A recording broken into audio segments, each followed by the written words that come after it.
Sur cette chaîne, nous avons beaucoup parlé de la mafia italienne, des cartels de la drogue et d'autres groupes criminels. Une fois en prison, le chef de l'une de ces structures criminelles perd, sinon tout, du moins la majeure partie de son pouvoir. Les sujets de notre histoire d'aujourd'hui sont tout à fait l'opposé. Incarcéré dans les prisons les plus sécurisées du pays, il continue pourtant de diriger une organisation criminelle dotée d'un pouvoir et d'une influence aussi bien à l'intérieur des murs qu'à l'extérieur.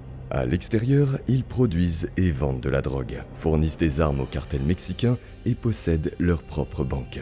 Mais leur leadership et leur pouvoir se trouvent à l'intérieur.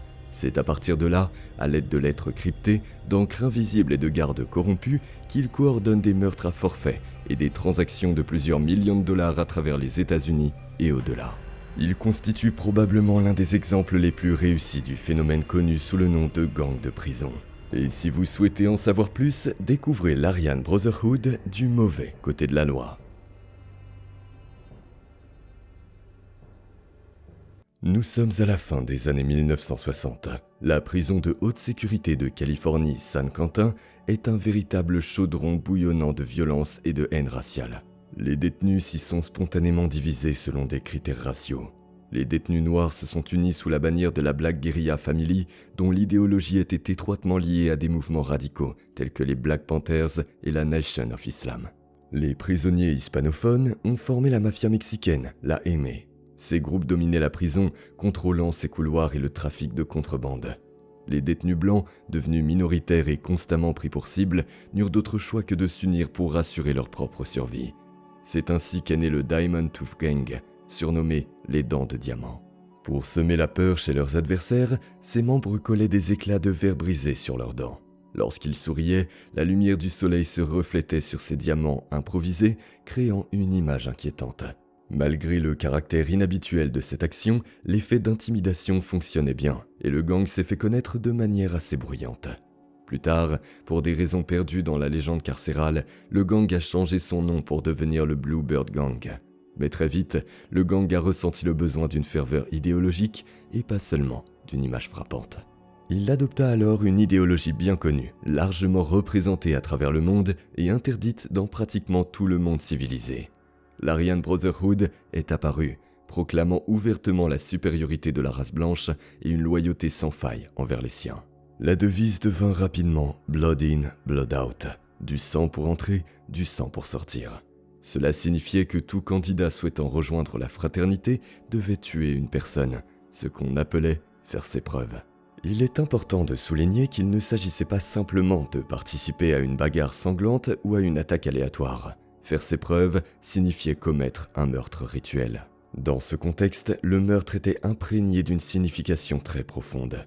Le droit d'un guerrier blanc d'enfreindre n'importe quelle loi pour sa propre grandeur. Au départ, la procédure était réglementée de manière assez stricte. Bien sûr, il n'existait aucun document écrit, mais la loi était connue de tous. Le candidat devait verser le sang au cours d'un combat au corps à corps. Il était préférable de choisir un ennemi comme cible. Plus l'adversaire était redoutable, mieux c'était. La cible ultime, la plus prestigieuse, restait un agent pénitentiaire. Le choix de la victime avait une portée stratégique. L'assassinat d'un détenu appartenant à un clan rival renforçait la position de la fraternité dans les guerres raciales internes. Attaquer un gardien signifiait déclarer la guerre au système pénitentiaire lui-même, un message clair affirmant que le groupe ne reconnaissait ni son autorité ni ses règles. Ce rituel remplissait plusieurs fonctions essentielles. Premièrement, il servait de filtre efficace, éliminant les faibles. Ceux qui n'étaient pas prêts à tuer ne pouvaient être admis dans les rangs d'une organisation dont l'existence était fondée sur la violence. Deuxièmement, il créait un lien indestructible entre le nouveau membre et la fraternité. En commettant un meurtre, une personne se liait à l'organisation par un crime commun. Troisièmement, il envoyait un message puissant à l'ensemble de la prison. La nouvelle qu'un autre candidat avait réussi se répandait instantanément parmi les détenus, renforçant l'autorité de la fraternité. Après avoir prêté serment, la nouvelle recrue subissait un rituel douloureux que les prisonniers eux-mêmes appelaient marquage. Un tatouage était appliqué sur sa peau, signe d'appartenance qu'il porterait pour le reste de sa vie. Le plus souvent, il s'agissait des lettres AB du chiffre 666, la marque de la bête du livre de l'Apocalypse ou d'un trèfle vert. Le symbolisme du trèfle, qui trouve ses racines dans la Perse antique, signifiait pour la fraternité un lien entre le ciel, l'homme et la terre, où le guerrier blanc agissait comme médiateur entre le divin et le terrestre. C'était un signe d'élection et de lutte éternelle pour sa propre vérité. Le serment de fraternité lui-même, que chaque nouveau membre mémorisait, ressemblait aux vœux des kamikazes fanatiques. Il disait ceci: « Un frère arien est sans souci, il marche là où les faibles et les sans-cœur n'osent pas s'aventurer. Et si par hasard il trébuche et perd le contrôle, ses frères seront là pour l'aider à atteindre son but. Pour un frère digne de ce nom, aucun besoin n'est trop grand, il n'a qu'à demander. L'accomplissement est dans son destin. Pour un frère arien, la frère n'est pas une crainte, la vengeance sera sienne, grâce à ses frères encore là. » Cette poésie de la mort et de la loyauté absolue comparait la fraternité non pas à des gangs de rue, mais à des sectes religieuses et à des combattants idéologiques engagés tels que les kamikazes japonais. Au départ, la démocratie directe prévalait au sein de la fraternité, ce qui signifie que chaque membre avait une voix dans la prise de décision. Cependant, à mesure que l'organisation se répandait comme une tumeur cancéreuse dans les prisons de Californie, puis dans tout le pays, ce système a perdu de son efficacité. Les dirigeants sont arrivés à la conclusion qu'une hiérarchie structurelle à part entière était nécessaire. C'est ainsi que la commission a été créée. À l'apogée de l'organisation, elle était composée d'un triumvirat formé de Barry le Baron, Mills, Tyler le Hulk Bingham et Thomas Terrible Tom Silverstein, qui sont devenus pour la fraternité une sorte de parodie blasphématoire de la Sainte Trinité qui régnait sur l'ensemble de l'organisation. Cependant, contrairement à ce que l'on pourrait penser, ils n'étaient pas des combattants idéologiques pour la suprématie blanche. Ce trio était composé de sociopathes pragmatiques qui considéraient le gang comme un outil pour acquérir du pouvoir dans le monde chaotique de la prison. L'idéologie n'était pour eux qu'un moyen de contrôler les membres de la base. Parlons un peu des dirigeants. Mills a grandi dans une ambiance morose dans une petite ville de Californie. L'ennui et le sentiment de sa propre insignifiance l'ont poussé à commettre des crimes, non pas tant pour le profit, mais plutôt pour l'ivresse de l'adrénaline. Ses premiers crimes, tels que le vol de voitures, ressemblaient davantage à des farces enfantines et à des moments de rébellion contre un système qui ne lui offrait rien d'autre qu'une impasse. Cependant, la peine de prison, qui était censée être une punition, a ouvert de manière inattendue la porte d'un nouveau monde à Mills, un monde qui a donné un sens à sa vie. Il a été envoyé à San Quentin, et c'est là qu'il a rencontré l'Aryan Brotherhood, trouvant en elle une organisation qui est devenue son échelle sociale. Il a passé l'initiation et a très rapidement gravi les échelons jusqu'à devenir un leader. La deuxième personne de la commission est Tyler the Hulk Bingham. Avant la prison, Bingham était gérant d'une salle de sport à Sacramento et avait un diplôme en art. Le tournant s'est produit lorsqu'il est tombé sur un article de magazine consacré à un gangster new-yorkais. Il a été frappé par le style de vie du gangster, pouvoir, argent, le sentiment de tout permis et aura d'invincibilité. Inspiré, Bingham a commencé à braquer des banques et s'est retrouvé en prison où il a rejoint l'Aryan Brotherhood. Comme Mills, il n'était pas un raciste idéologique, mais utilisait la fraternité comme un outil pour acquérir du pouvoir. C'est probablement ce qui les a rapprochés lorsqu'ils se sont rencontrés dans une prison d'Atlanta, où ils ont tous deux été transférés en même temps. Le troisième leader, Thomas Silverstein, surnommé Terrible Tom, est entré dans l'histoire comme l'un des prisonniers les plus violents des États-Unis. Son enfance à Long Beach, en Californie, a été difficile. Ses parents se disputaient constamment. Ses camarades le taquinaient et le battaient, et sa mère, au lieu de le soutenir, l'humiliait en le traitant de pleurnicheur. Le tournant s'est produit dans un centre de redressement californien qu'il appelait l'école des gladiateurs. Là-bas, il fallait se battre ou risquer d'être battu à mort. C'est ainsi que Tom est devenu complètement aigri envers le monde entier. Des années plus tard, déjà prisonnier à Saint-Quentin, il a rejoint l'Aryan Brotherhood, où il a trouvé ce dont il avait été privé depuis son enfance, un sentiment d'appartenance, de respect et de protection. Silverstein a gagné son surnom de Terrible Tom pour la cruauté avec laquelle il recourait à la violence. Par exemple, alors qu'il dirigeait un trafic d'héroïne à la prison de Leavenworth, Tom a demandé à un détenu de travailler comme passeur de drogue. Le détenu a refusé, ce qui lui a valu d'être poignardé à mort par Silverstein. À une autre occasion, déjà à la prison de Marion, il a utilisé un morceau de fil de fer pour étrangler Robert Chappell, un membre du gang rival DC Blacks, dans sa propre cellule. Puis, avec un autre membre de l'Aryan Brotherhood, il a poignardé 67 fois l'un des chefs des DC Blacks, Raymond Cadillac Smith.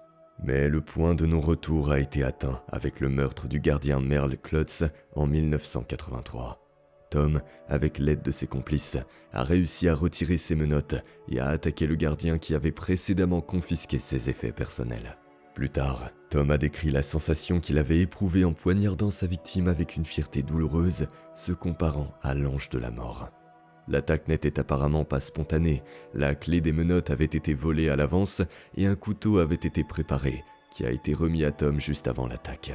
En raison de ses frasques depuis 1987, Thomas Silverstein a été placé dans une cellule spéciale de la prison de Leavenworth, tristement célèbre sous le nom de Hannibal Room. Il s'agissait d'une cage située dans une aile vide, où il passa les 15 années suivantes dans un isolement complet, sous surveillance 24 heures sur 24. Ses seules activités consistaient à regarder la télévision et à dessiner, ce qui, ironiquement, lui permit de découvrir un grand talent. Cet homme devint le visage du gang, même s'il n'apporta pas autant de changements significatifs à sa structure que les deux autres dirigeants. Ce sont ces trois hommes qui ont dirigé l'Aryan Brotherhood pendant son âge d'or. Ils ont déclaré la guerre à d'autres gangs, autorisé des meurtres, déterminé qui se livrerait au trafic de drogue, à l'extorsion et à d'autres moyens de gagner de l'argent, et décidé avec quel groupe criminel extérieur coopérer. Directement sous la commission se trouvait le niveau suivant de la hiérarchie, les conseils. Si la commission était le conseil d'administration suprême de toute la société criminelle, les conseils remplissaient les fonctions de gestion régionale. Chaque système pénitentiaire d'État avait son propre conseil, composé de membres haut placés de l'Aryan Brotherhood. Ces conseils géraient les opérations quotidiennes, collectaient les impôts, distribuaient la drogue et exécutaient les ordres de la commission au niveau local. Ce système faisait de l'Aryan Brotherhood une organisation flexible et résistante. L'arrestation ou l'isolement des membres d'un conseil n'avait pratiquement aucun impact sur les activités de l'organisation dans un autre État. Chaque conseil agissait de manière autonome, mais faisait partie intégrante d'un seul et même organisme.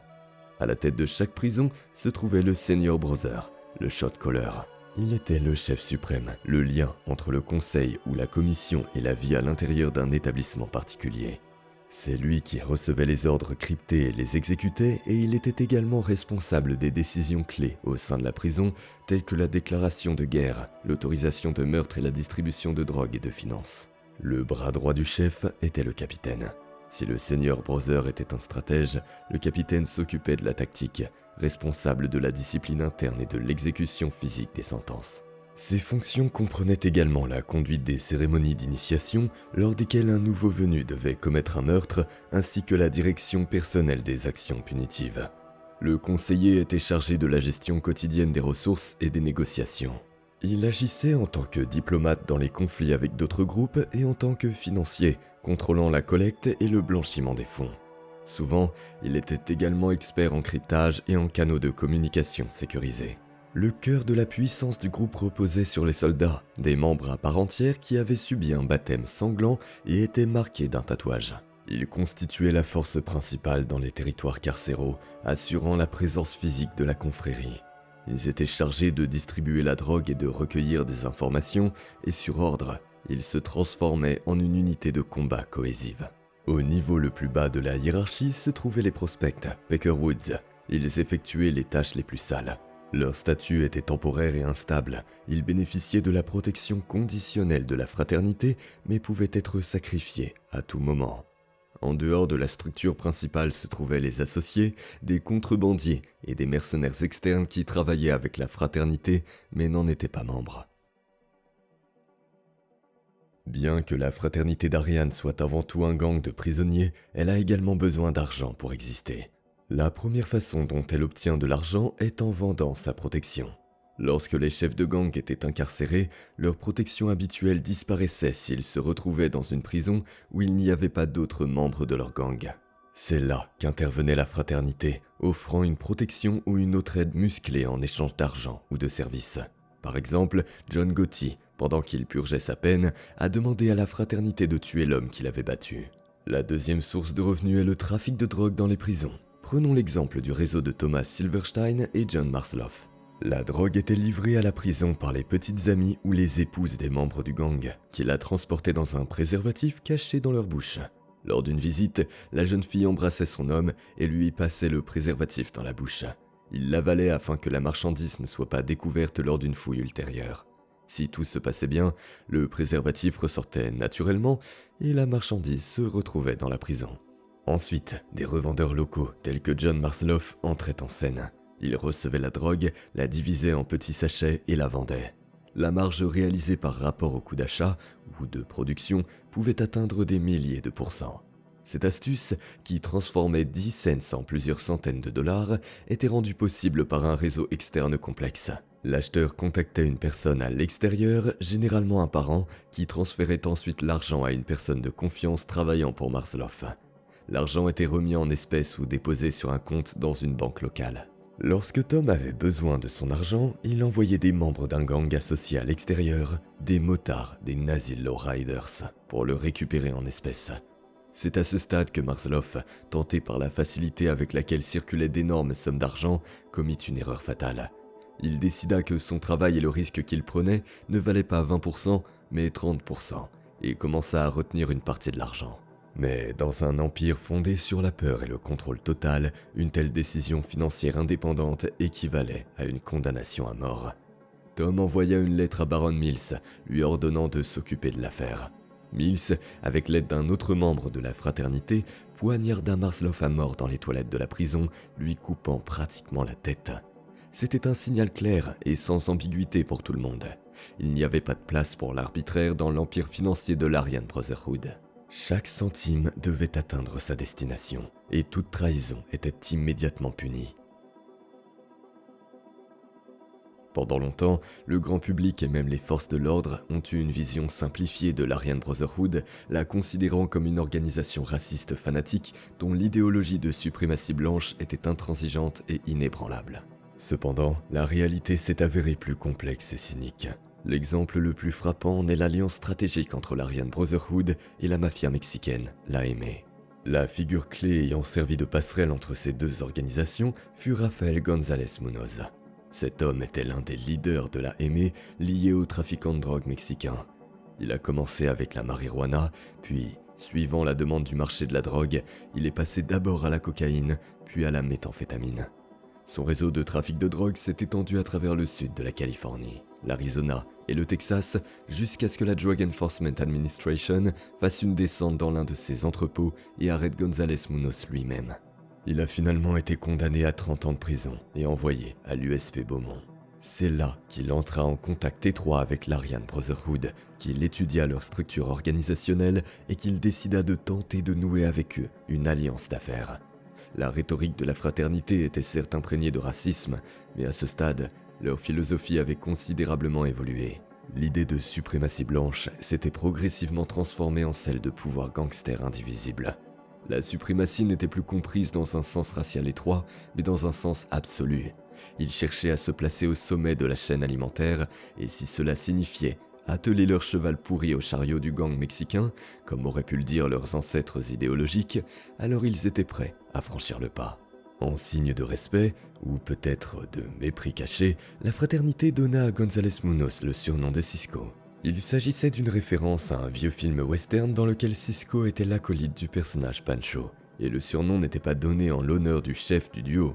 Ce surnom démontrait avec éloquence la réalité de la situation. Même dans cette alliance pragmatique, la hiérarchie et une pointe d'arrogance raciale subsistaient. Pour la fraternité, González Munoz était un partenaire utile, mais pas un égal. Cependant, cela semblait lui convenir. Ce qu'il recherchait, c'était le pouvoir réel, non une place dans un panthéon symbolique. Cette alliance a changé le paysage du crime organisé dans les prisons américaines. Elle a prouvé que derrière les barreaux, où la survie est l'objectif ultime, toute idéologie, même la plus toxique, peut être abandonnée pour le bien commun. La mafia mexicaine, avec ses nombreuses connexions externes, mais sans toujours exercer un contrôle total au sein de certaines institutions pénitentiaires, avait besoin de bras armés. La fraternité aryenne, dont les membres étaient dispersés dans les prisons à travers tout le pays et dont la discipline interne était incontestable, était idéale pour jouer ce rôle. La fraternité contrôlait la distribution de drogue dans les prisons, recouvrait les dettes des consommateurs et des dealers et éliminait toute forme de concurrence. Si un dealer indépendant ou un petit gang tentait de contester leur monopole, il était détruit. En échange, l'AME fournissait des drogues aux prisons. Une question légitime se pose alors. Comment un tel compromis de conscience était-il perçu par les membres de base de la fraternité, dont beaucoup avaient rejoint l'organisation précisément sous la bannière de la haine raciale? La réponse réside dans la nature même des groupes totalitaires. L'idéologie est un outil puissant pour le recrutement et la cohésion, mais lorsque les dirigeants doivent choisir entre le dogme et le profit, le dogme passe invariablement au second plan. Les dirigeants de l'Aryan Brotherhood ont transmis une idée simple aux membres des échelons inférieurs. Cette union n'est pas une question d'amitié, mais d'affaires et de pouvoir. Il s'agissait d'une stratégie visant à renforcer leur position face à leurs ennemis communs, principalement le pouvoir croissant des groupes noirs. Ceux qui n'étaient pas satisfaits sont restés silencieux ou sont rapidement devenus la cible d'assassinats par leurs propres camarades. L'organisation a démontré que sa véritable hiérarchie n'était pas fondée sur la pureté raciale, mais sur la loyauté personnelle, l'obéissance et la volonté de tuer sur ordre. Le surnom Cisco donné à González Munoz n'était pas seulement une blague, c'était un signal aux frères ariens. Il nous est utile, mais il n'est pas l'un des nôtres, c'est un outil. La prison de haute sécurité ADX Florence, dans le Colorado, a été conçue comme un lieu d'où il est impossible de s'échapper et d'où il est impossible de diriger une organisation criminelle. Les détenus sont placés à l'isolement 23 heures par jour et leurs contacts avec le monde extérieur sont réduits au minimum et soigneusement surveillés. Mais les dirigeants de la fraternité qui ont été envoyés ont trouvé des moyens de contourner les restrictions et de continuer à diriger le gang. Ce système reposait sur une chaîne de commandement simple mais efficace. Les ordres des dirigeants enfermés dans les installations de haute sécurité ADX parvenaient aux membres influents de la confrérie dans d'autres prisons, qui à leur tour transmettaient les instructions aux membres de base. Le problème était de contourner le blocus de l'information. Les ordres directs de tuer quelqu'un, interceptés par l'administration pénitentiaire, non seulement perturbaient des actions spécifiques, mais devenaient également des preuves pour de nouvelles inculpations. La solution a été trouvée en combinant des méthodes d'espionnage anciennes et l'ingéniosité carcérale. Un exemple frappant est la lettre que Barry Mills a envoyée à Al Skinny Benton à l'USP Lewisburg en 1997, lui ordonnant de mener une guerre contre le gang DC Blacks. À première vue, il s'agissait d'un message normal, voire ennuyeux. Mills y parlait de sa famille, des livres qu'il lisait et mentionnait même son nouveau passe-temps, le crochet, qui l'aidait à lutter contre l'ennui. Il conseillait à Skinny de s'y essayer également. Tout le texte était rempli de banalités similaires. Les superviseurs fédéraux, qui étaient tenus d'ouvrir, de lire et de copier toutes les lettres envoyées et reçues par l'ADX Florence, n'y ont rien trouvé de suspect. Cependant, la deuxième partie de la lettre contenant la mission de combat avait été écrite par Mills à l'encre à base d'urine. En séchant, ce liquide devenait invisible à l'œil nu. Les autorités fédérales n'avaient aucune idée de son existence, mais même si, par miracle, elles avaient découvert le texte caché, un nouvel obstacle les attendait. Mills avait écrit le texte en utilisant le chiffrement de Bacon, inventé au XVIIe siècle par le philosophe Francis Bacon. Cette méthode utilise deux alphabets différents, représentant chaque lettre du message original par une combinaison de symboles provenant de deux ensembles. En substance, il s'agissait d'un code dans un code, une énigme qui ne pouvait être résolue sans une clé. La clé du chiffrement était soigneusement mémorisée par tous les membres responsables de l'Aryan Brotherhood. À la réception de la lettre, le destinataire, par exemple Skinny Benton, la chauffait soigneusement au-dessus d'une flamme. La chaleur révélait alors un texte invisible écrit à l'encre à base d'urine. Ensuite, à l'aide de la clé mémorisée, la personne déchiffrait l'ordre. Après lecture, la lettre était détruite. Il ne restait alors aucune preuve matérielle, seulement un ordre verbal transmis aux exécutants dans la cour de la prison. Mais que se passait-il lorsqu'un message urgent devait être transmis ? Pour ces cas-là, la fraternité disposait d'un système de messagerie bien organisé, composé d'avocats et d'autres visiteurs. Le secret professionnel entre l'avocat et son client rendait les communications entre un prisonnier et son avocat confidentiel et hors du contrôle de l'administration pénitentiaire, ce dont la fraternité tirait parti. Un avocat représentant la fraternité venait à une réunion et, sous prétexte de discuter des détails de l'affaire, transmettait des instructions verbales ou même des notes codées cachées, par exemple dans un paquet de cigarettes. Le système de visite fonctionnait de manière similaire. Les épouses, les petites amies et les proches des membres du gang étaient utilisés comme coursiers. Les agents les plus précieux, mais aussi les plus risqués de ce réseau étaient les gardiens corrompus. Un gardien corrompu pouvait faire entrer n'importe quoi, ignorer une infraction, avertir d'une fouille imminente ou transmettre un message en contournant tous les canaux officiels. Cependant, travailler avec eux exigeait la plus grande prudence. La découverte d'un tel employé pouvait entraîner un scandale très médiatisé, des poursuites pénales et un affaiblissement potentiel de la position du gang. Cependant, ce système de communication sophistiqué n'aurait guère pu fonctionner aussi bien sans la discipline stricte des membres de la fraternité imposée par la violence. Tous les membres de ce gang, du plus haut au plus bas, savaient que la trahison ou l'insubordination serait sévèrement punie. Lorsque Barry Mills, assis dans sa cellule à ADX Florence, a écrit l'ordre crypté de tuer à l'encre invisible, il ne doutait pas qu'il serait exécuté. La personne qui recevait cet ordre ne pouvait ni l'ignorer, ni en discuter, ni s'en plaindre. Refuser d'exécuter l'ordre équivalait à un suicide. Quiconque hésitait ou posait des questions inutiles était automatiquement déclaré maillon faible du système et passible d'élimination. Après tout, il pouvait devenir un traître potentiel. La peur d'être tué par les siens était une puissante source de motivation, les obligeant à exécuter les ordres sans broncher et sans poser de questions. Ceux qui décidaient de trahir la fraternité et de témoigner étaient persécutés tant en prison qu'à l'extérieur. Tuer les mouchards était l'une des principales priorités afin de maintenir l'autorité de l'organisation. Prison fédérale de Lewisburg, août 1997. Skinny Benton, un membre haut placé de l'Aryan Brotherhood, reçoit un message. Il a été envoyé par le chef de la fraternité, Barry Mills, emprisonné à ADX Florence dans le Colorado dans une lettre secrète. Il ordonne à Benton d'organiser une attaque contre le gang rival, les DC Blacks. Après avoir reçu et déchiffré l'ordre, Skinny Benton rassemble la fraternité dans la cour de la prison et donne ses ordres. L'attaque aura lieu dans 2 jours, à 14h. Tous les participants seront répartis en groupes et se verront attribuer leur cible. Certains frapperont dans la cour, d'autres dans les douches et d'autres encore dans les cellules. Le 28 août 1997 arrive.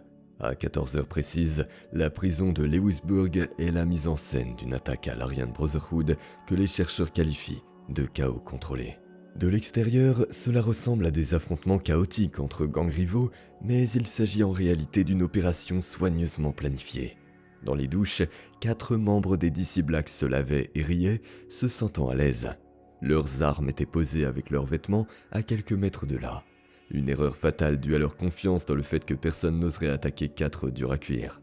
Leur confiance s'est évaporée lorsque 8 membres de la Brotherhood, armés de couteaux, sont entrés. 3 minutes plus tard, tout était fini. 4 prisonniers noirs gisaient immobiles sur le sol carrelé, baignant dans leur sang. Pendant ce temps, une autre exécution avait lieu dans un coin de la cour de la prison. Skinny Benton s'est personnellement écouté d'Abdul Salam, l'un des leaders des DC Blacks. Benton poignarda son adversaire à terre à plusieurs reprises avec son couteau aiguisé jusqu'à dépasser le compte de 30. À l'intérieur du bâtiment de la prison, la 3e scène de ce spectacle sanglant se déroulait. Frank Joyner, membre des DC Blacks, gisait sur sa couchette dans sa cellule, se vidant de son sang. Les 2 membres de la fraternité qui l'avaient poignardé à plusieurs reprises le couvrirent d'une couverture et s'éloignèrent calmement, discutant des actualités du baseball. Cette conversation décontractée, sur fond de l'atrocité qu'ils venaient de commettre, était peut-être la manifestation la plus effrayante de leur aliénation. Pour eux, le meurtre était une routine, une tâche qui ne devait pas interférer avec leurs intérêts normaux dans la vie. Selon le rapport du médecin légiste, Frank Joyner est mort de 34 coups de couteau. Abdul Salam est mort de 35 coups. Les 4 victimes dans les douches ont miraculeusement survécu. Ce fut l'une des nombreuses actions violentes menées par la fraternité dans les prisons américaines. Des frappes précises, brutales et synchronisées envoyaient un message clair à l'ensemble de la population carcérale et à l'administration. Nous pouvons atteindre n'importe qui, n'importe quand, n'importe où. Même depuis la prison la plus sécurisée du pays, nous pouvons imposer notre volonté. La peur générée par de telles actions était le principal atout de la fraternité. Elle intimidait les opposants potentiels et garantissait la poursuite ininterrompue de ses activités, trafic de drogue, rackets et meurtres à forfait. La fraternité aryenne avait tout parfaitement organisé à l'intérieur des murs de la prison, mais pour fonctionner pleinement, elle avait besoin de personnes à l'extérieur. Et c'est là qu'intervenait le gang de motards Nazi Lowriders. Ce gang était un hybride entre l'idéologie néo-nazie d'extrême droite et la culture des gangs de rue. Le point en commun entre ces types et la fraternité était non seulement la haine raciale, mais aussi un profond mépris de la loi et une soif de pouvoir fondée sur la violence. Cette symbiose s'est avérée mutuellement bénéfique. Pour la fraternité aryenne, dont les membres étaient enfermés dans des cellules en béton de prison de haute sécurité, les Nazi Lowriders sont devenus la manifestation extérieure de leur volonté. Ils étaient coursiers, collecteurs de dettes, bourreaux et principal canaux de blanchiment d'argent. Les motards étaient parfaits pour ce rôle. Leur moto leur permettait de se déplacer rapidement, leur groupe était strictement hiérarchisé et discipliné, et leur apparence dissuadait les questions inutiles. La fonction principale des Nazi Lowriders était de collecter de l'argent. Comme nous l'avons déjà mentionné, ils collectaient des fonds provenant de la vente de drogue à l'intérieur des prisons qui allaient à des personnes spéciales. 80% des fonds récoltés allaient directement au commissaire de la fraternité. Ils servaient à financer des activités criminelles à l'intérieur et à l'extérieur du système pénitentiaire. Les 20% restants étaient répartis entre les participants au programme à l'extérieur, principalement parmi les Nazi Lowriders. Cette alliance stratégique a permis à la fraternité aryenne de sortir de derrière les barreaux. La fraternité n'était plus liée à une prison spécifique, ni même au système pénitentiaire fédéral américain. La prison est passée d'un lieu d'exclusion de la société à un quartier général, une forteresse imprenable d'où le haut commandement dirigeait un empire qui s'étendait bien au-delà des barbelés. Les Nazi Lowriders et d'autres groupes similaires sont devenus les tentacules qui ont permis à la pieuvre d'étendre son influence non seulement au monde carcéral, mais aussi au monde en général. Nous avons mentionné précédemment que la fraternité avait conclu une alliance avec la ME qui l'aidait à s'approvisionner en drogue en continu. Cependant, il faut souligner que l'Aryan Brotherhood produisait également ses propres substances illégales. Son système dans ce domaine reposait sur 3 éléments clés. Le choix d'emplacement stratégique, un personnel potentiel et des équipements industriels spécialisés. L'un des facteurs clés de leur succès a été la décision d'implanter leurs installations de production non pas dans des zones rurales traditionnellement touchées par la criminalité ou isolées, mais dans des banlieues prospères. Cette tactique, baptisée plus tard dissimulation à la vue de tous, a été mise en œuvre dans la ville de Pleasanton, en Californie. Selon les classements de l'époque, Pleasanton était régulièrement reconnue comme l'une des villes moyennes les plus riches et les plus sûres des États-Unis. Ce statut offrait une protection naturelle contre les soupçons des forces de l'ordre, dont l'attention se concentrait traditionnellement sur les zones moins prospères. 2 entrepôts ont été loués dans le parc industriel de Pleasanton et des panneaux portant le nom Hyperchem Industries ont été installés. Cette appellation, à la sonorité technologique et scientifique, s'intégrait parfaitement au paysage du parc industriel et ne suscitait aucune interrogation de la part des autorités locales ni des riverains. Ce déguisement en entreprise chimique légitime a permis de mener sans entrave les opérations logistiques. La livraison régulière de grands volumes de produits chimiques et l'enlèvement des produits finis n'ont pas attiré d'attention inutile. Personne n'aurait pu imaginer que derrière les murs de ces entrepôts banals, une production de méthamphétamine se déroulait 24 heures sur 24. Le chef cuisinier était le chimiste Arturo Colano, diplômé en génie chimique du California Institute of Technology.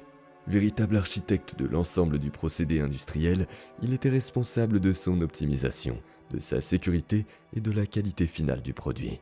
Le personnel technique des laboratoires était également recruté parmi des professionnels diplômés.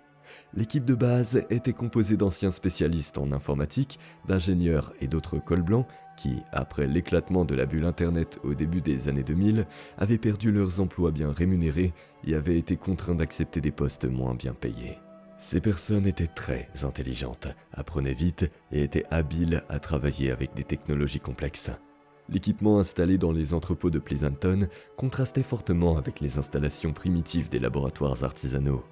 Il comprenait des réacteurs industriels spécialisés, des systèmes de refroidissement, de filtration et de ventilation conçus pour fonctionner en continu. Cela a permis à la fraternité d'assurer un approvisionnement continu en glace de haute qualité en grande quantité. La fabrication reposait sur la méthode nazie. Cette technique a été mise au point et largement utilisée en Allemagne pendant la Seconde Guerre mondiale pour fournir aux troupes de la Wehrmacht le stimulant pervitine. La méthode nazie était basée sur l'amination réductrice de la phénylacétone à l'aide de lithium métallique dans de l'ammoniac liquide. La fraternité avait besoin de plusieurs produits chimiques essentiels pour la fabrication, pour lesquels elle a mis en place tout un système. Le premier était la pseudoéphédrine. Bien que la méthode nazie puisse se passer de pseudoéphédrine, son utilisation permettait d'obtenir un produit plus pur et plus puissant. Les principaux achats de ce précurseur, mesurés en tonnes, étaient effectués par l'intermédiaire de prête-noms à Hong Kong et en République tchèque, où sa production et son exportation étaient depuis longtemps mal réglementées. La contrebande s'effectuait par voie maritime via les principaux ports de la côte ouest des États-Unis, Auckland et Long Beach. Un élément essentiel de la réussite de cette opération était la relation corrompue avec les syndicats des dockers. En échange de rémunérations appropriées, certains responsables syndicaux garantissaient la disparition de conteneurs dans la documentation officielle et leur évacuation sans entrave depuis les zones de stockage du port. Le deuxième produit était l'ammoniac anhydre. Il est utilisé en agriculture comme engrais azoté, mais l'acheter légalement était dangereux, car de grandes quantités auraient immédiatement éveillé les soupçons. Un système spécifique fut donc mis en place. La fraternité a négocié avec des agriculteurs qui achetaient plus d'ammoniac que nécessaire. Ils le laissaient ensuite à un endroit convenu à l'avance et les membres des nazis lowriders venaient récupérer le produit chimique. Les agriculteurs signalaient ensuite le soi-disant vol et recevaient des indemnités d'assurance. Ils réalisaient ainsi un double profit, celui de la vente du produit chimique aux syndicats et celui de l'indemnisation versée par la compagnie d'assurance. Le troisième produit était le lithium, extrait de vieilles batteries de voitures achetées dans des parcs à ferraille à travers le pays. En proposant des prix clairement gonflés, la fraternité a réussi à monopoliser ce marché. Cette stratégie était géniale par sa simplicité. Elle ne violait pas les lois sur l'achat de produits chimiques et garantissait un approvisionnement constant en substances nécessaires. D'autres produits chimiques pouvant être achetés légalement étaient achetés en espèces auprès de distributeurs de produits chimiques. Lorsqu'on leur proposait de grosses sommes d'argent, de nombreux vendeurs oubliaient de remplir les documents administratifs. Ainsi, l'achat de centaines de milliers de livres de potassium, par exemple, avec un paiement en espèces, rendait l'achat pratiquement anonyme. Nous avons donc fait le plein de produits chimiques. Passons maintenant à la production. Les deux laboratoires d'Hyperchem Industries fonctionnaient en mode de production en continu, à l'instar d'un tapis roulant dans une usine. Le travail était organisé selon un horaire de travail par équipe 24 heures sur 24, 7 jours sur 7. Le personnel technique, formé sous la direction d'Arturo Colano, était réparti en équipes. Chaque équipe était responsable d'une étape spécifique du processus. Préparation des matières premières, déclenchement de la réaction, filtration et purification initiale du produit. Cette approche permettait d'utiliser de manière optimale les équipements et installations coûteux en minimisant les temps d'arrêt. Le cycle de production était calculé à la minute près, garantissant un rendement constant et prévisible de méthamphétamine finie. Chaque lot produit était soumis à une analyse chimique obligatoire. Le protocole de test interne développé par Colano était conçu pour déterminer le pourcentage de D-méthamphétamine pure et identifier les sous-produits dangereux de sa synthèse. Ce n'est qu'après avoir reçu le feu vert du laboratoire que le lot était considéré comme prêt pour la suite des opérations. Cette méthode leur a permis de créer quelque chose qui s'apparentait à une marque sur le marché noir. Les revendeurs et les utilisateurs finaux n'avaient pas à s'inquiéter. Ils savaient que les produits Hyperchem étaient de la plus haute qualité. Cette réputation permettait aux syndicats de dicter les prix et de générer une demande stable. Après la cuisson et le contrôle qualité, il était temps de vendre. Le produit fini et emballé quittait les entrepôts d'Hyperchem Industries et était acheminé vers des distributeurs tels que les Nazi Lowriders. Ils utilisaient des motos pour transporter de grandes quantités de drogue vers des entrepôts régionaux situés dans différentes parties de la côte ouest. De là, des quantités plus petites étaient distribuées aux détaillants. L'ensemble du processus était aussi anonyme que possible. Les coursiers de NLR ne contactaient pas les vendeurs et les revendeurs ne contactaient pas les fabricants. Des cachettes, des codes et des téléphones jetables étaient utilisés. Cette structure garantissait la sécurité de l'ensemble de l'opération. Si un membre des échelons inférieurs était arrêté, l'enquête ne pouvait pas remonter jusqu'aux dirigeants et aux installations de production. Cependant, ce système presque parfait s'est effondré à cause d'un membre du gang qui a décidé de négocier une réduction hypothétique de sa peine. Ce prisonnier s'appelait Dion Milam, surnommé Bugsy. Il a été condamné à la prison à vie sans possibilité de libération conditionnelle et a décidé de passer un accord avec les enquêteurs. Milam leur a parlé d'un laboratoire industriel de production de méthamphétamine. Après avoir vérifié ces informations, les autorités ont établi un lien avec Hyperchem Industries, enregistré dans un parc industriel à Pleasanton. La DEA élabora alors une opération baptisée Blue Dragon. La première étape consistait en une surveillance discrète, la seconde en un bouclage total du parc industriel, suivi de l'interpellation des suspects. Cependant, le chimiste en chef Arturo Colano détecta la surveillance et déclencha un plan de repli minutieusement préparé à l'avance, de sorte que lorsque les autorités ont activé la deuxième étape de leur opération, elles ont trouvé un laboratoire rempli de méthamphétamine, de produits chimiques et d'équipements, mais pas une seule âme. Les conséquences pour le trafic de drogue de l'Aryan Brotherhood ont été importantes, mais pas catastrophiques.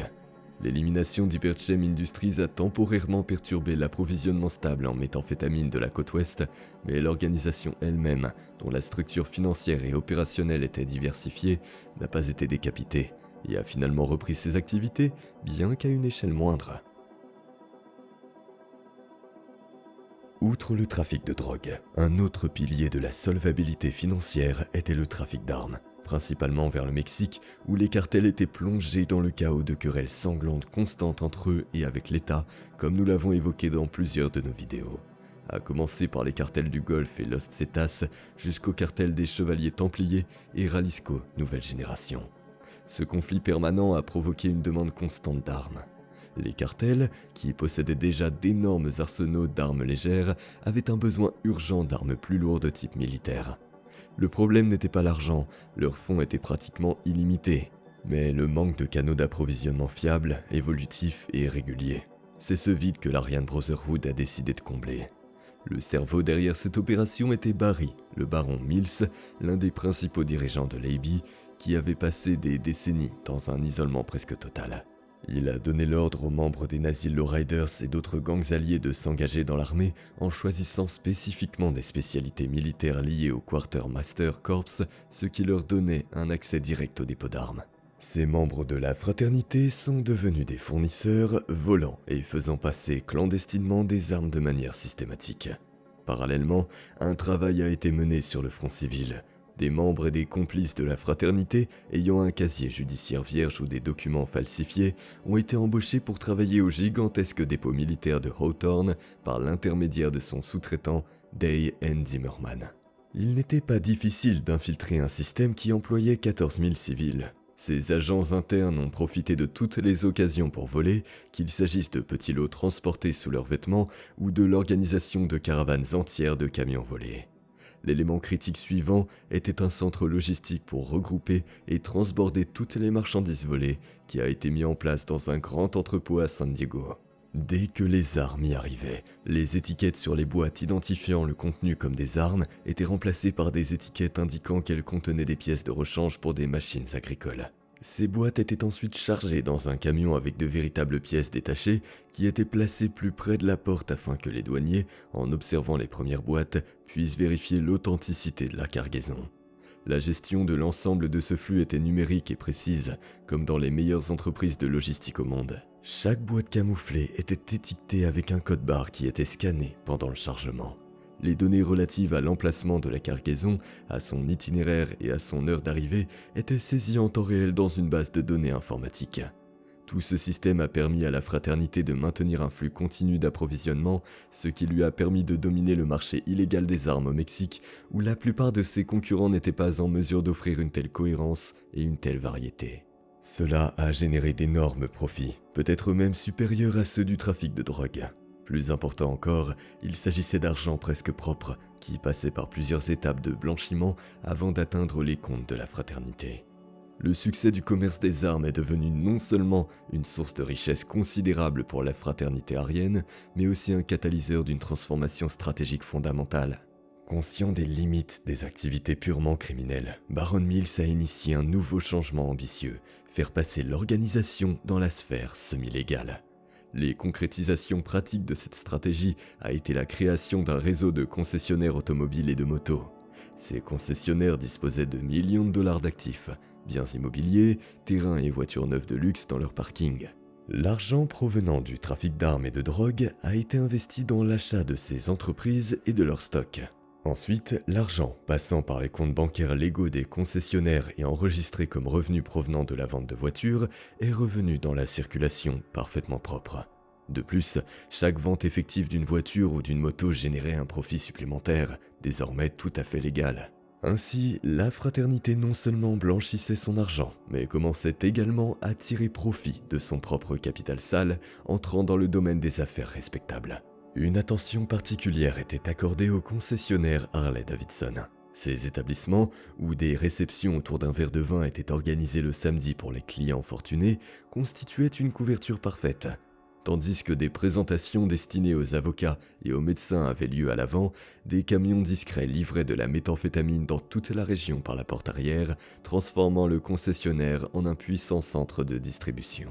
Cependant, la mise en œuvre de ce plan nécessitait l'expertise professionnelle du monde juridique, que l'avocat Chris George était prêt à fournir. Ils ont créé une société holding appelée Phoenix Corporation, enregistrée à Carson City, dans le Nevada, avec des employés fictifs, à l'exception de lui-même en tant que PDG. Grâce à cette société holding, tout un réseau de concessionnaires automobiles et de motos, dont le personnel était composé de membres des Nazi Lowriders, a été racheté en un mois. Mais cela ne suffisait pas à Mills. Ses appétits et sa vision stratégique allaient plus loin. Le véritable pouvoir résidait dans la possession de banques.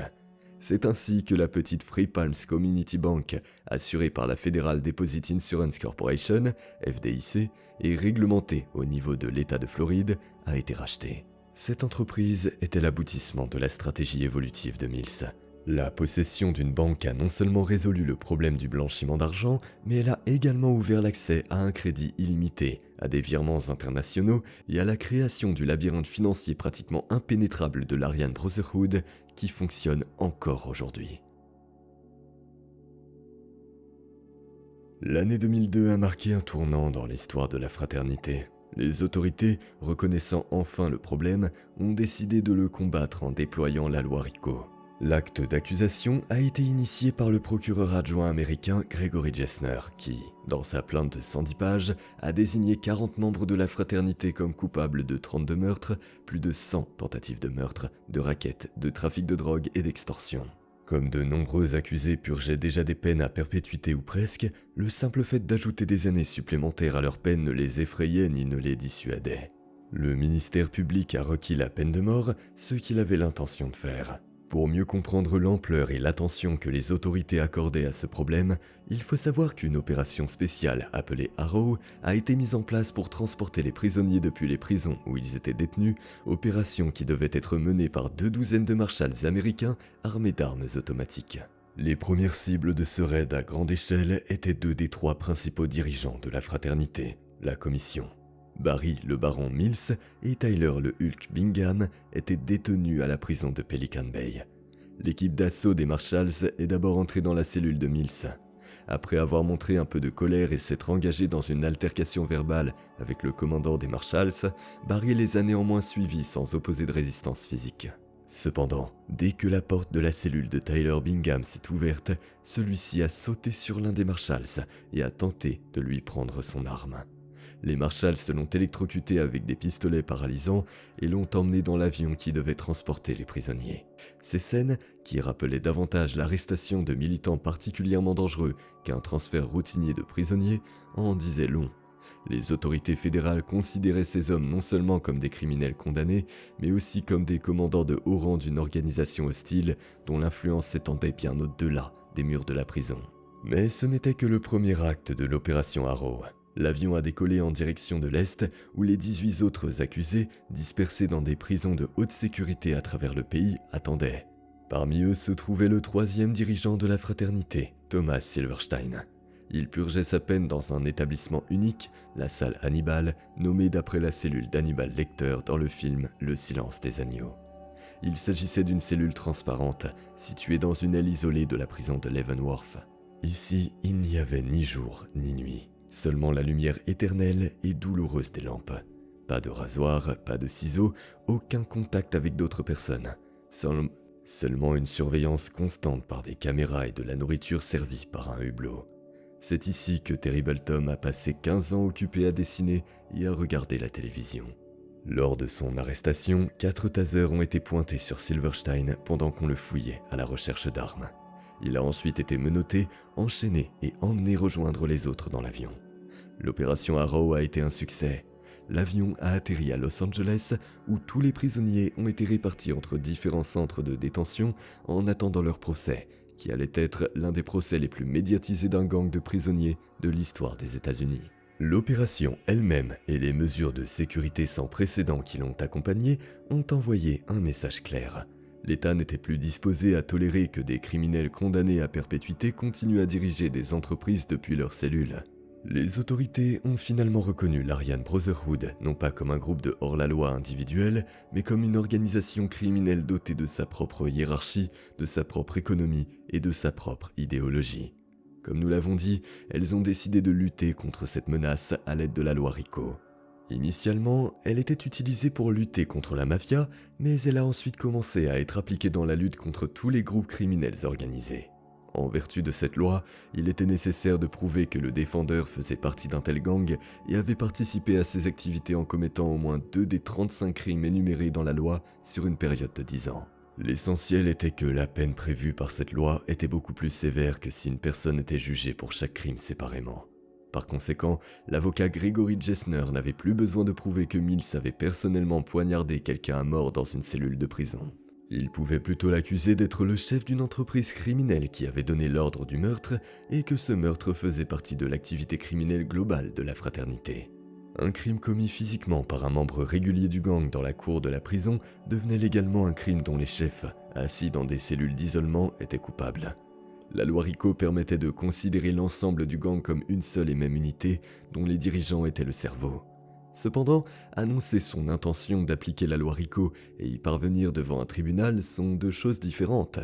Il fallait d'abord démontrer l'existence même de la fraternité aryenne en tant qu'organisation unique dotée d'une structure, d'objectifs et d'activités illégales continues. La défense allait sans aucun doute tenter de la présenter comme un groupe amorphe de prisonniers plutôt que comme l'équivalent d'une famille mafieuse. Gessner et son équipe se sont donc attelés à la tâche minutieuse de documenter tous les aspects de la vie de la fraternité.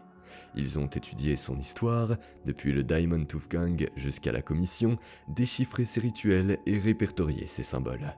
Ensuite, Gessner devait prouver que les dizaines de crimes dont son équipe avait trouvé des preuves avaient été commis par des membres du gang dans l'intérêt de celui-ci afin de renforcer son pouvoir, d'éliminer ses ennemis ou de maintenir la discipline. Si un combattant ordinaire commettait un meurtre sur ordre de ses supérieurs, ce meurtre était légalement attribué à tous les dirigeants de l'organisation qui avaient donné l'ordre ou créé les circonstances dans lesquelles il était inévitable. Gessner prévoyait de le faire non seulement avec les preuves qu'il avait trouvées, mais aussi avec les témoignages de transfuges de la fraternité. Certains craignaient la peine de mort, d'autres étaient depuis longtemps condamnés par la fraternité elle-même, et d'autres encore avaient d'autres raisons qui l'emportaient sur la menace de mort pour trahison. Des témoignages contre les dirigeants de l'Aryan Brotherhood ont également été obtenus auprès d'un certain nombre d'anciens membres haut placés de l'organisation qui étaient devenus des informateurs. Kevin Roach, poussé par la déception face à son pouvoir illusoire sur le monde carcéral, porta un coup à la structure même de l'organisation, révélant la hiérarchie interne de la commission, ses liens corrompus et son mécanisme de contrat d'assassinat. Le motif de Glenn West était la vengeance après son expulsion de la fraternité. Il causa des dommages en témoignant directement sur les ordres de Mills et en avouant personnellement avoir commis un meurtre.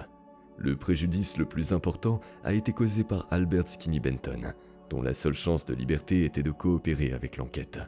Il a fourni des preuves irréfutables en avouant personnellement 2 meurtres brutaux sur ordre direct de Mills et Bingham. Sa description détaillée de la réception d'un message crypté et du massacre sanglant qui a suivi à Leavenworth est devenue un argument clé pour l'accusation en vertu de la loi RICO. Les informateurs ont également parlé des réunions au cours desquelles les meurtres étaient planifiés, du système de transmission des ordres à l'aide de lettres codées et de signaux secrets, des votes sur l'élimination des traîtres, du financement des opérations par le trafic de drogue et bien plus encore. La défense a tenté de contester chaque épisode séparément, de présenter les témoins comme des menteurs cherchant à sauver leur peau et de nier l'existence même de la fraternité. Mais l'accusation, menée par Gessner, a méthodiquement, jour après jour, construit un dossier irréfutable devant le jury. Elle a démontré comment un ordre chuchoté dans un couloir avait conduit à une explosion de violence dans une prison à l'autre bout du pays. Elle a prouvé qu'un tatouage sur un bras n'était pas seulement un symbole de fraternité, mais un signe d'appartenance à un syndicat du crime. En conséquence, les dirigeants de l'Aryan Brotherhood, dont Mills et Bingham, ont été reconnus coupables de plusieurs chefs d'accusation en vertu de la loi RICO en 2006. Cependant, les autorités n'ont pas atteint leur objectif principal. Le jury n'a pas pu parvenir à une décision unanime sur la peine de mort et le tribunal a prononcé une peine d'emprisonnement à perpétuité sans possibilité de libération conditionnelle. Sur le plan formel, la justice avait triomphé. 2 des principaux criminels avaient été isolés à perpétuité. Mais était-ce une victoire ? Les procureurs, s'adressant aux journalistes, ont tenté de montrer qu'ils avaient remporté un véritable succès. Ils ont affirmé qu'ils envoyaient un message sur le caractère inacceptable des meurtres dans les prisons. Cependant, en coulisses, ils ont reconnu leur échec. Des millions de dollars et des années de travail avaient été gaspillés. Barry le baron Mills n'aurait jamais dû être libéré avant le procès. La nouvelle peine d'emprisonnement à perpétuité était comme fouetter un cheval mort. Beaucoup de bruit pour rien. Pour Hulk Bingham, qui pouvait encore espérer une libération conditionnelle en 2010, le verdict constituait un revers sérieux, mais pas la sentence capitale que l'accusation appelait de ses vœux. Immédiatement après le procès, le ministère public a déposé une requête visant à isoler complètement Mills et Bingham du monde extérieur, en leur interdisant non seulement les visites, mais aussi toute correspondance, et même l'accès aux papiers et aux crayons dans leurs cellules. C'était une tentative désespérée de les isoler comme un virus dangereux, un aveu que l'administration pénitentiaire craignait leur influence, même depuis les profondeurs d'un bunker top secret. Le juge a refusé et a qualifié les conditions proposées d'inconstitutionnelles. Finalement, un compromis a été trouvé. La communication était autorisée, mais uniquement avec un cercle restreint de personnes préapprouvées par les autorités pénitentiaires. Cette restriction partielle était une astuce bureaucratique classique. La porte restait entr'ouverte et tout le monde comprenait que les paroles de Mills et Bingham trouveraient toujours le moyen d'atteindre leur destinataire. Pour le ministère de la Justice, leur transfert vers les prisons les plus sécurisées était la conclusion logique de l'affaire. La menace avait été neutralisée, les monstres enfermés dans la cage la plus sécurisée. Mais cette logique ignorait une vérité fondamentale. Pour des personnes comme le baron et Hulk, la prison, même une prison comme celle-ci, n'était jamais seulement une cage. C'était une forteresse, la capitale de leur empire, et être transféré en son cœur n'était pas une défaite, mais simplement un changement de décor. Mills et Bingham, emprisonnés dans leur cercueil de béton, sont devenus des symboles. Pour certains, l'incarnation du mal pur, pour d'autres, des martyrs. Comme nous l'avons dit, le tribunal n'a pas éliminé la fraternité aryenne, mais il l'a forcée à évoluer. La fraternité a opéré une transition stratégiquement nécessaire, passant d'une pyramide de pouvoir centralisée à une structure en réseau décentralisée. Ce que les autorités ont perçu comme une décapitation était en fait une délégation forcée de pouvoir. De plus, tout était en place pour cela. Nous avons décrit précédemment la structure de gestion de la fraternité avec la commission, les conseils, etc. En substance, lorsque la commission ne pouvait plus gérer efficacement l'organisation, son pouvoir était réparti entre les conseils régionaux, voire au niveau des prisons. Ces dirigeants locaux disposaient d'une autonomie considérable pour prendre des décisions opérationnelles, ce qui rendait l'organisation moins vulnérable aux frappes ciblées des autorités. Alors qu'auparavant, la neutralisation de Mills et Bingham aurait pu porter un coup à l'ensemble de la structure, désormais, le retrait d'un maillon de la chaîne ne signifiait pas la rupture de la chaîne elle-même. La fraternité était devenue une hydre, avec 2 nouvelles têtes poussant à la place de chacune de celles qui étaient coupées. Avec l'affaiblissement du commandement central en Californie, l'épicentre de l'activité de l'Aryan Brotherhood s'est déplacé vers d'autres États. Les branches régionales en Arizona, au Texas, au Nouveau-Mexique et en Floride jouissent désormais d'une autonomie considérable et voient leurs effectifs augmenter. C'est là que se concentre l'essentiel de la vitalité de l'organisation. L'infrastructure financière créée par la fraternité à son apogée continue d'exister. Selon les autorités chargées de l'enquête, l'organisation contrôle toujours des millions de dollars provenant du trafic de drogue et d'armes et détient une participation dans une banque de Miami par l'intermédiaire d'une société écran appelée Phoenix Incorporation. Elle continue également de contrôler un réseau de concessionnaires automobiles et de motos. Cependant, à l'heure actuelle, la fraternité traverse pour ainsi dire une crise d'identité.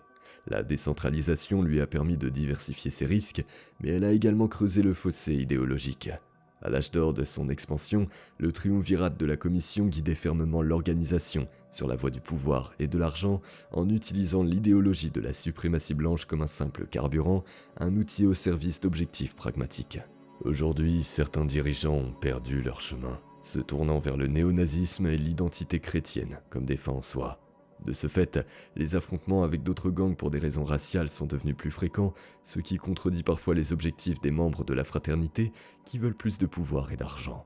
En conséquence, au début de la deuxième décennie du XXIe siècle, la fraternité aryenne présente une image contradictoire.